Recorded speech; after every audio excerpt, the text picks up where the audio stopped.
All right, so goggles are on. Let's hit the trail.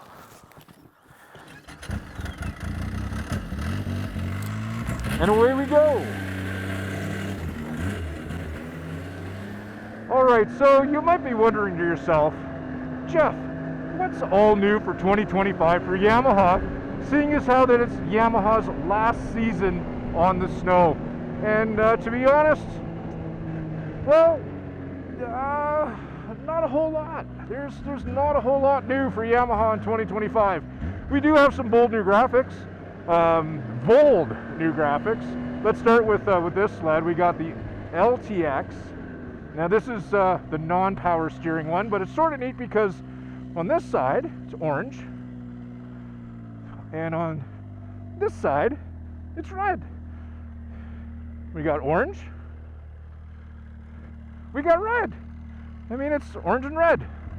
So bold new graphics.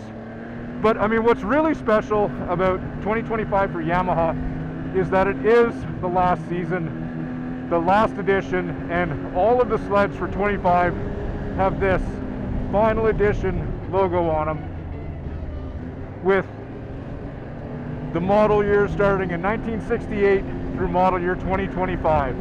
And that's something that a little metal plate that's on every sled. I'm just gonna pause for half a second here. And you know, that's it for Yamaha. But I mean, we still have one model year 2025 ahead of us. And I think Yamaha going out, I think we need to look at it more as a celebration, not, you know, kind of going back and lamenting the fact that Yamaha is out of the snowmobile industry, which obviously they are, but they're going to maintain contacts in the snowmobile industry. They're going to be building engines for Arctic Cat for the foreseeable future. The 998 is not going away just yet. And then, of course, Yamaha's going to honor warranty. They're going to be carrying parts into the future. So Yamaha dealerships are still going to have lots of Yamaha snowmobile product to deal with. And one thing's for sure, Yamaha could have gone the easy route when they decided to exit the industry and just leave. You know, shut it down, determine that it's like, okay, we're done, bye-bye, sorry about your luck. But they didn't do that. They decided that they would honor the snowmobile industry and honor the people that have been Yamaha faithful for so long. And they want to support the industry. They're sort of in the long goodbye, and they're doing what they can to exit as gracefully as they can, I guess you could say. So obviously model year 2025 wasn't going to be an out-of-the-park home run with all kinds of new technology coming from Yamaha because, well, it's the last year. So bold new graphics, but one thing that I do like that's back is a blue SRX. And I think one of the most special things, if you're an SRX type of owner, that all of the SRXs for 2025 are going to be serialized number 1 to 998. Now, if you don't know the significance of the number 998 for Yamaha, well, are you a Yamaha fan? I don't know, because 998 is the cc displacement of the Yamaha turbocharged Genesis engine that's found in the SRX and Sidewinders. So that's kind of a neat thing. And you know what they've done? They've also increased production of the SRX for the last model year 2025 to make sure that everybody who wants one of these models is going to be able to get one.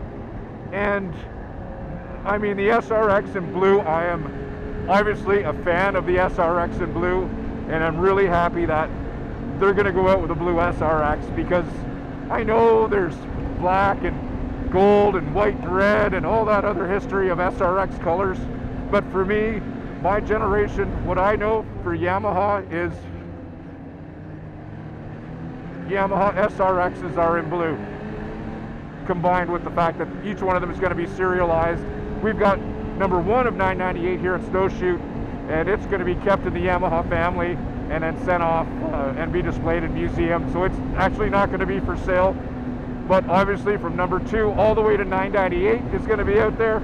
And fun fact for you, SRX number 998 is going to be auctioned off this coming winter in 2025 at the Eagle River Derby. So if you miss one at the dealership, there could be a chance for you to own the very last SRX to ever come off the line for Yamaha, and that would be pretty amazing. The one thing's for sure though, there's going to be lots of Yamahas riding up and down the trails for a lot of years to come. So whether you're into a blue SRX, a black SRX, a white, red SRX, or a black and gold SRX, those sleds are going to be seen traveling the trails for a long time.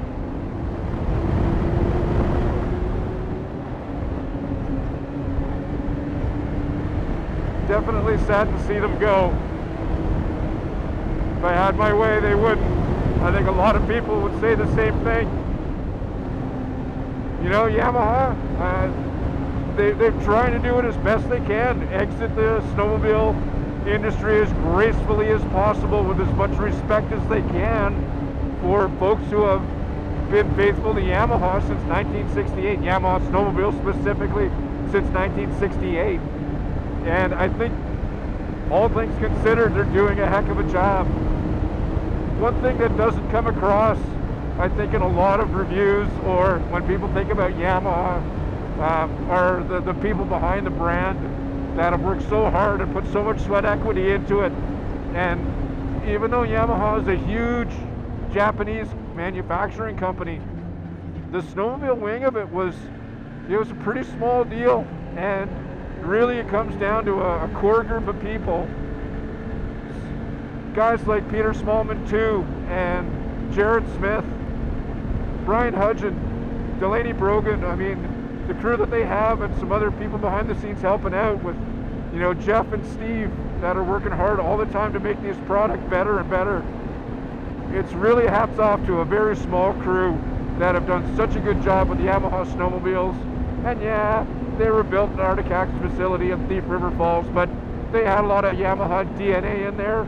And if it wasn't for the passionate people behind the group, you wouldn't have Yamahas at all.